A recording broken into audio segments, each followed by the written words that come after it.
Do you want your art to finally feel expressive? Stop blending and start placing bold brushstrokes just like Van Gogh.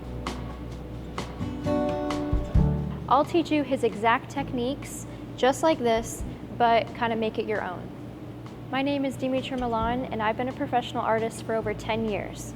And I promise by the end of this workshop, you'll know how to loosen up and mix colors optically on the canvas. Plus, I have a free workbook with creative prompts and a supply list so you can re-watch this anytime. Click the link in the description. Ideally, let your painting completely dry before you move on to oil, and then you can use this acrylic underpainting to your advantage. I have a pretty balanced palette of like all the colors here, and I'm gonna mix some of this medium Gogh into my paint because it'll help the paint dry faster. Sometimes I pour this just directly on the palette, but it's very liquidy, so if you have a little cup for it, that's best. And then I have a solvent here to clean the brushes. So again, I'll start with a bigger brush. So the next stage to this process is glazing your painting. And what that means is just taking transparent colors and mixing it with this glazing medium, just kind of going over an area, and it's gonna stain that area and kind of make it more unified. So I want to make sure that all the darks are in there, because anytime you go to paint, I think it's important to kind of see your painting in these layers, and having a lot of this as the underpainting, you need this darker base to add all these little highlights on top of it. So in order for those highlights to stand out, it needs that darker base. I'm gonna just start glazing and just start with the background.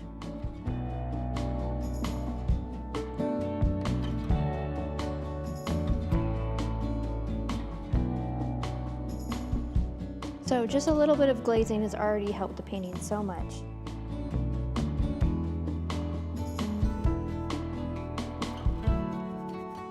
I started using some warm up here, but then I switched to using the cool oil colors, and that's gonna help, you know, push things back into the background.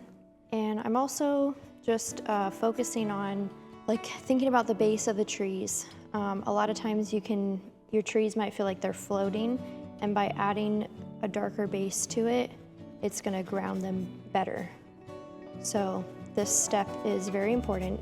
And the painting might feel a little bit dark for you, like darker than you want it, but it's a crucial step because you need that dark layer first.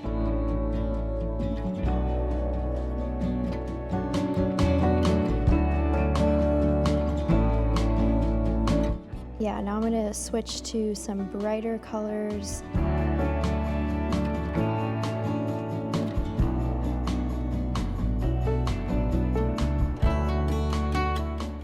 So this is a little rule in landscape specifically. If you have a lot of green that you're working with, the more grungy or dirty looking green that you have, the more beautiful it will look like on your canvas. This kind of warm green that I'm mixing, this is sap green out of the tube, which is pretty, but if you just use that plain by itself, it can be just a little too bright and kind of garish looking.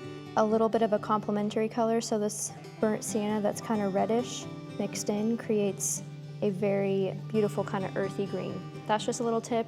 I don't ever like to use like phthalo green out of the tube. You always want to mix some kind of complementary color into it. All of that was an underpainting to kind of get to this point. Now this stage can take a long time. You can really take your time with this. Just having a good thin tip at the top will help you get more detailed strokes, but using different sized round brushes I think are the best for this technique. But you can of course experiment, try different brushes. Maybe you have some favorite brushes. Filberts can work, but you're definitely gonna wanna stick to smaller sized brushes for this. I'm just gonna be working with the cool colors. So I'm leaving some space between the brush strokes so that you can still see that blue underneath. And that's just gonna create more interest for these clouds. You can, again, just try different patterns or little marks. You can kind of do like a swirly type brush stroke, or you're just kind of leaving a ton of little brush strokes next to each other. And you do have to exaggerate the color a bit and kind of make up with the mixing optically. I'm adding this kind of reddish brown color next to the blue, and so far away it kind of looks grayish here, but up close it has some movement and contrast to it. So think about all your brush strokes as layers, and like these highlights on top are just sitting right on top. I'm not mixing them in. So you can see the colors next to it. And for this style of painting, you can do this, like you can do like 3 layers of this technique and create a lot of interesting brush strokes and depth to it. So this is just, you're seeing the first layer of this painting.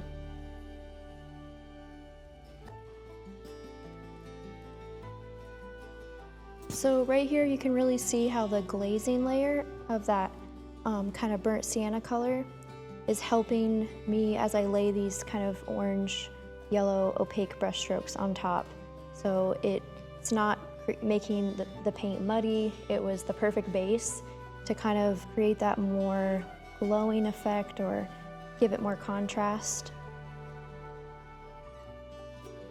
So usually with this technique, if you want to break it down to be a little bit more simplified, you can do like a once over with your bigger round brush to get those bigger like base brush strokes, and then either after this is dry, or if you want to just, you know, continue painting carefully, you can take the smaller round brush and place more thinner detailed strokes on top. Just creating a lot of layers with this look, you'll achieve that kind of Van Gogh style.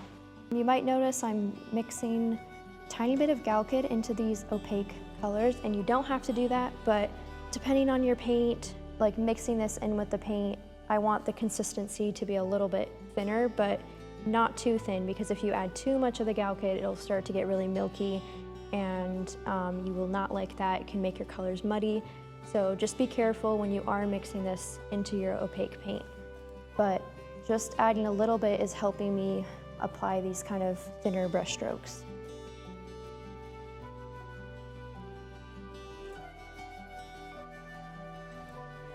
So every brush can create, you know, lots of different types of marks. You can see this cloud is starting to be kind of swirly, and try using your brush lots of different ways. You'll get more variety in your brush strokes. And so far this is all cool colors, so should be receding into the background. I'm just gonna keep adding this sunlight kind of peeking through.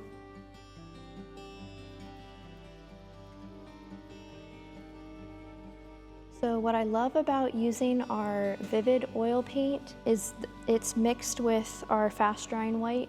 These very opaque, bright colors here, they dry fast, so you don't have to mix anything into them. You can use them by themselves, and I think they're really perfect for this technique. So I definitely think there's benefits to working wet on wet like this, so having this kind of wet glazed base.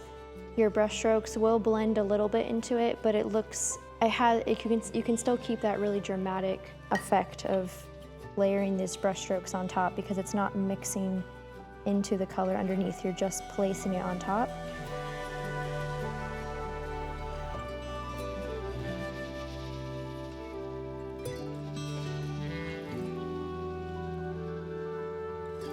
So right here, I wanted to draw our eye to that little, like the sun peeking through.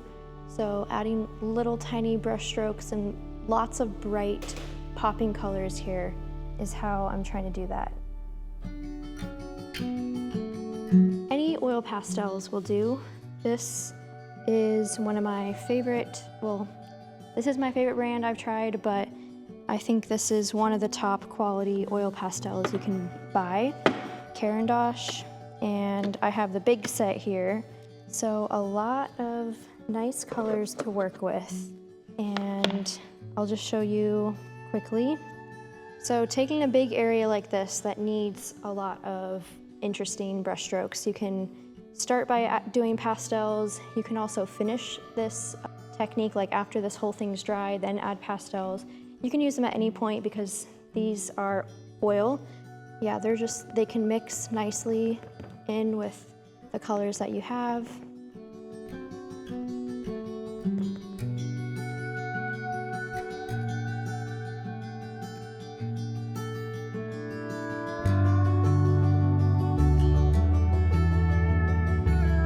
So with this technique and kind of making it your own, you have to find what marks feel right for you, and you just gotta kind of let go and have fun with it. And this is gonna get you guys to loosen up, but it does help standing so that you're not feeling too controlled with it. And just try moving your hand really quickly and like not letting go or not stopping and thinking about it. So you can do like scribbly marks, you can do kind of like loopy marks, or you want to try lots of different things. And layering the pastels, just like the paint, will give it that contrast.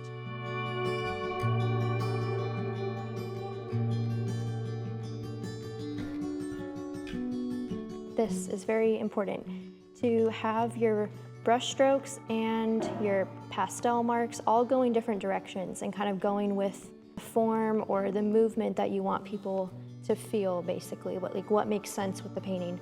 So for example, the light coming down here, then I would want these strokes, like the final layer, to be coming this way.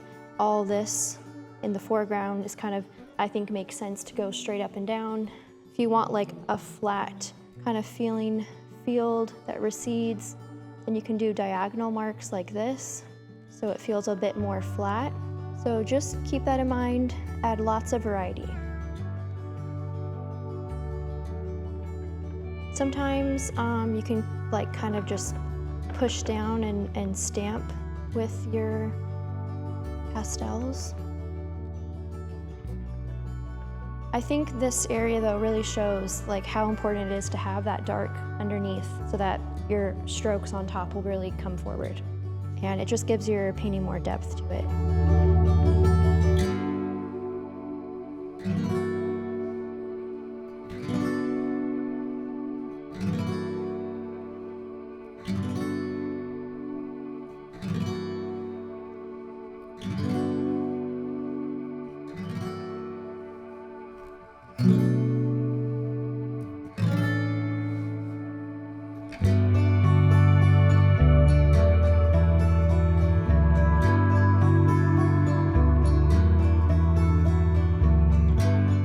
You definitely don't have to apply the same brush strokes or have all this texture covering your entire canvas. I think if you do have a good majority of it though, then it will be obvious that you were inspired by this Van Gogh style. So it all depends on like how you want to apply it. There's so many different like ways you can apply this into your own work. Yeah, and if you have really enjoyed this technique and want to learn more, then you should definitely check out the mastery program. And it's just our one-year course we put so much focus and time on, and have literally filled it with all the techniques that my mom and I know. So this technique and so many others you'll learn in the mastery program. And yes, it's just a very, very in-depth, life-changing experience. And we really focus a lot on like what I was talking about today, working in layers, and how you saw this painting come to life through many different stages and layers, working the whole piece at once. That's like the foundation and core of what we teach and how we help artists get so skilled so fast, help them become so skilled. So by working in this kind of layering technique. So if you guys are stuck while doing this technique and you don't know what kind of brush strokes to do, because I did a few of these style of paintings on my own for fun, and I was just like, okay, how many types of brush strokes can I do? I want to add all the variety. So looking at Van Gogh's paintings has helped me a lot, and just trying to see like, I don't know, like how he takes certain plants and certain objects, or the skies especially. I really love how he does skies. And if you want like a more calming sky, you can see some of his paintings he does leave big brush strokes. So someone was asking, can you do this technique with bigger brush strokes? And you definitely can. Some of it looks more like pointillism. So you probably use like a very small brush or pastels only, I don't know. You can definitely just, I love like on this painting, all the little kind of squiggly S shapes he makes for bushes. And I've noticed he's done that with like cypress trees. Yes, just looking at his art more, it'll definitely inspire you guys to give his technique a try and be more expressive with your brush strokes.